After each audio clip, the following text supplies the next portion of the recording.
Good morning, Friday, March 15th, middle of March, halfway through a 5-Saturday month. We're talking Farley hitting the road, cars getting judged, and x-rays on vehicle crashes? I mean, who doesn't love a 5-Saturday month?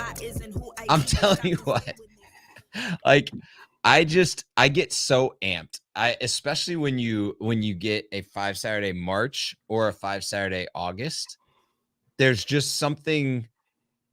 Unless you've been on the retail side of the car business, you don't know what that feeling is like, you know? And I'm sitting there thinking, I'm like, what's the 5th option for lunch this month? You know, I gotta find a new thing to add into the rotation. Tacos, pizza, Chick-fil-A. You start to run out. Someone orders spaghetti, the whole afternoon is screwed, you know? Oh, it's done. It's nap time after that. That's it. Oh man, hey, if you missed the show yesterday, you got to go listen to the very end of the show. I think I'm saying that Michael's dogs just got excited about the show. Like, that's the way I'm spinning Michael's dogs losing their mind at the end of the show yesterday. And anybody knows me knows that it's just, perfect that my dogs had to chime in, of course. Yeah, that's awesome. That's awesome.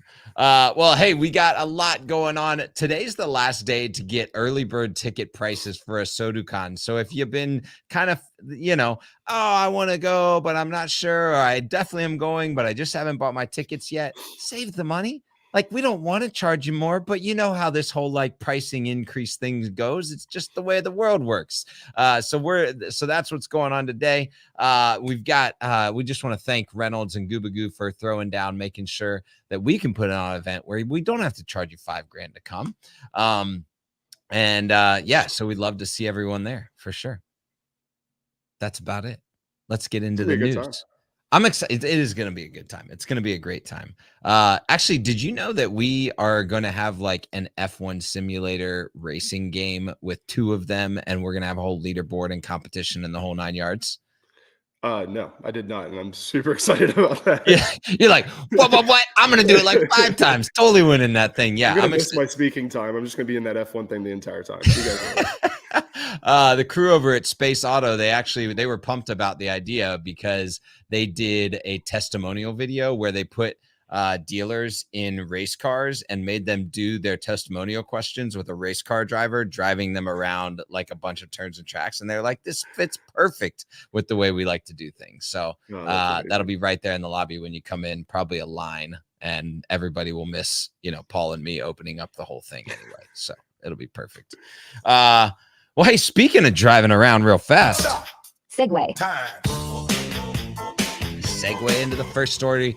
Ford Motor Company CEO, him, Jim Farley, is embarking on a nationwide, what's he's calling the engagement tour, with dealers to discuss key issues, including electrification, quality, and affordability.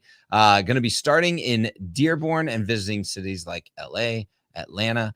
The tour aims to gather a bunch of insights from a broad section of Ford dealer network through 12 in-person meetings. So 12 out of 3,000 going to get the engagement tour.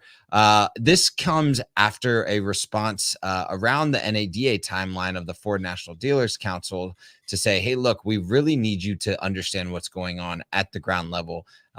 So we think you should take a tour of what's of dealerships. Going to be visiting, will be with the COO, Kumar Galatra, the CMO, Lisa Matarazzo, Ford Model E COO, Marion Jaja, Ford Blue President, Andrew Frick, and Ford Pro CEO, Ted Canis. So they're bringing the whole thing. Here's a couple quotes from dealers as to what they're experiencing, and I want to get your take on this from how you would feel about this type of level coming out to the dealers. So OC Welsh, dealer principal of OC Welsh Ford Lincoln in Hardersville, South Carolina, said our quality has gone down as much as our prices have gone up. That has to be addressed. Eddie Hall, the third COO of Hall Automotive Group, said, I'm used to being a brand for the masses. I think we have a phenomenal lineup. I still want to be able to sell vehicles to customers I've been selling to for so long. And Sam Pack, president of Sam Pack Automotive Group in Dallas, said, Jim's very comfortable with the dealer model. He's open, honest, candid, and sincere. As we go through this transition, the better informed we are, the better decisions we'll make. I think it's great. I mean, good on them for doing it, honestly. I think more CEOs of manufacturers could take a lesson from him and follow suit and do the same thing. I'm reminded of a coffee company that used to be in England. The name escapes me right now, but this predates Starbucks, and they got really big, a huge chain. But over time, they kind of lost who they were because they stopped going in and looking at their business from that side of the customer. And we are the CEO, or excuse me, we are the manufacturer's customers, and Right. often in their ivory towers, whether it's in Dearborn or wherever, and they forget what it's like on the ground level. And if they just come to us and have conversations, we want to work together to create a phenomenal experience for the customers. We don't have to work against each other. We have the same goal and end. Yeah. I think about the show Undercover Boss, right? And like what that provided to the companies that that got the opportunity to be a part of that show. And it just exposes so much that and I think this is whatever business vertical you're in and whatever level of management you are, whether you're the CEO of the manufacturer or a GM or a GSM or the parts manager writing the parts ticket order, like the lessening the gap between frontline and and management or executive is definitely speed to like employee satisfaction, customer satisfaction. I mean, I tell dealers all the time, and I don't know if you've ever done this. I'm like, go change oil once a month, right? Just so that you know what that feels like for that employee, right? Yeah, I actually tried to do that one time when I was running the CJR store. I had a couple techs that were leaving early, and a waiter got missed. So I take the car, I pull it in, I rack it up, I tuck my tie into my shirt, and I lift the car up, and I'm like, is somebody going to come stop me? Because if they don't, I'm going to destroy this customer's car because I am not a technician. But thankfully, a couple techs walked over and were like, "What are you doing, boss?" And I'm like, "Well, what I needed you guys to do," and they came and did it. But no, to your I point, love that. I mean, I'll sit in the service drive a lot. I don't know how to write service. I never was a service writer, but I'll sit and listen and just observe. I want to see the interactions between my consultants and the customer. I want to Yep. see the roadblocks between the customer and their satisfaction. And you can't do that if I'm sitting in my office. It just doesn't happen. There it is. Well, speaking of customer satisfaction, Segue. thanks for the softball pitch on that one. Customer satisfaction with dealer services sees a slight improvement in 2024, according to the latest JD Power CSI study that dropped yesterday. A couple of the key interesting points in this: the average wait time for an appointment actually has risen, so it's gone up, with mass market vehicle owners facing a 5.2 day wait, up from 4.8 days just a year ago. Costs have also gone up to upwards of 30% in the past 2 years due to things like inflation, rising parts and labor costs. So the service experience is definitely changing, and I'm sure you're seeing that on the front lines of just like what service capacity is out there.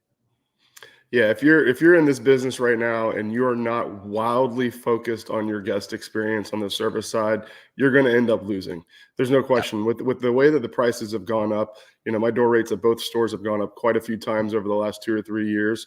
And it's not necessarily to keep up with the Joneses. I've had independent shops that were charging more than my franchise dealerships were, that made me had to go up in that. But at the end of the day, we also recognize that we can't just raise the price and not raise the level of experience for the customer. That's going to lead to bad CSI 100% of the time.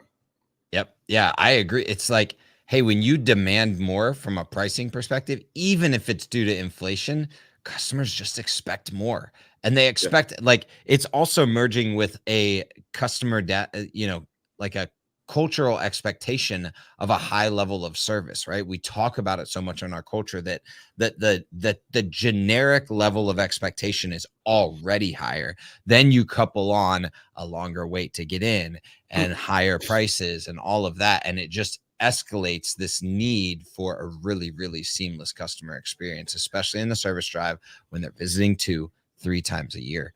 And you really don't need any more of a testament than, the rise of the popularity of Will Guidara in the automotive industry. Right. I mean, he's speaking at the Walzer Group. He's working with Chris Collin Inc. Obviously, I think he's coming to this thing, ASOTU Con or something like that. I've heard possibly maybe the keynote speaker there.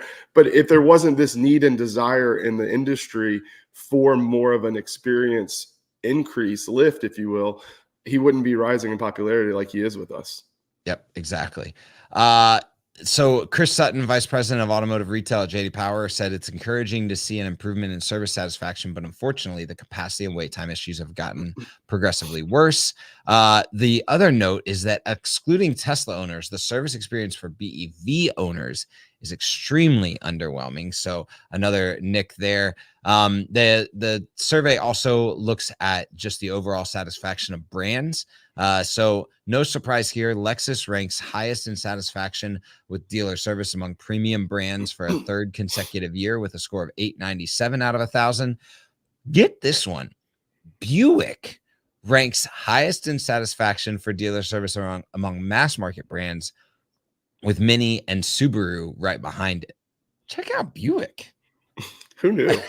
Who knew? Well, we'll just throw that one and just be like, who knew? Speaking of who knew. Segue. Well, who knew manufacturers were actually looking at using X-ray technology in crash testing? Mercedes-Benz has pioneered a collaboration with the Fraunhofer Institute for High-Speed Dynamics, conducting the world's first X-ray crash test.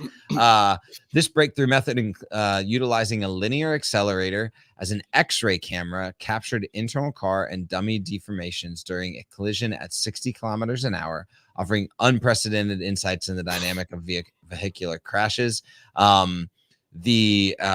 Basically what it allows is for previously invisible deformations transparent for detailed analysis. So like they were able to see micro movements in the deformation of the person or the car. So like a totally different way of looking at it. Not a ton came out of the data yet. There's still a lot to be discovered there. The interesting one is the lead up to this Mercedes experiment was a crash test of a Lego Technic Porsche 911 GT3 RS, which they crashed into a wall at almost 19 miles an hour. So the Legos obviously self-destructed on impact, but it's kind of funny, like the way they started with this. They're like, don't put a real vehicle out there first for the X-ray test. Throw some Legos in there, you know? I feel like somebody was just making a childhood like dream come true doing that first. Like, hey, before we get on to real work, I need to do this. Yep. No, I think it's really cool. I think it's a testament to Mercedes as a brand. They just continually will do whatever it takes to make sure that their brand is synonymous with safety. And, good on them for doing it. If your underlying why to buying a car is that you want a safe vehicle, well, this headline is going to get you through the front doors of a Mercedes dealership if you're looking for a luxury car. That's for sure. Absolutely. And you even just think of the impact to safety that this is going to have. Previously, everything was the visual identity of what was going on. And obviously they had high speed cameras that you could slow down the frames per second way deeply. Right. And, but this is a whole nother level of like what's going on with the body, the impact, how is it impacting certain points on the body. I would guess that the IIHS is looking at this, with a high level of scrutiny, wondering, when can we update our crash test ratings to get more manufacturers trying to figure that stuff out, So, yep, 100%. Yeah, we'll well, hey, that's it for crashing Legos at 19 miles an hour today. You really got to get your ticket to ASOTU Con, because we know that when conversations and collaboration happen, the industry moves faster.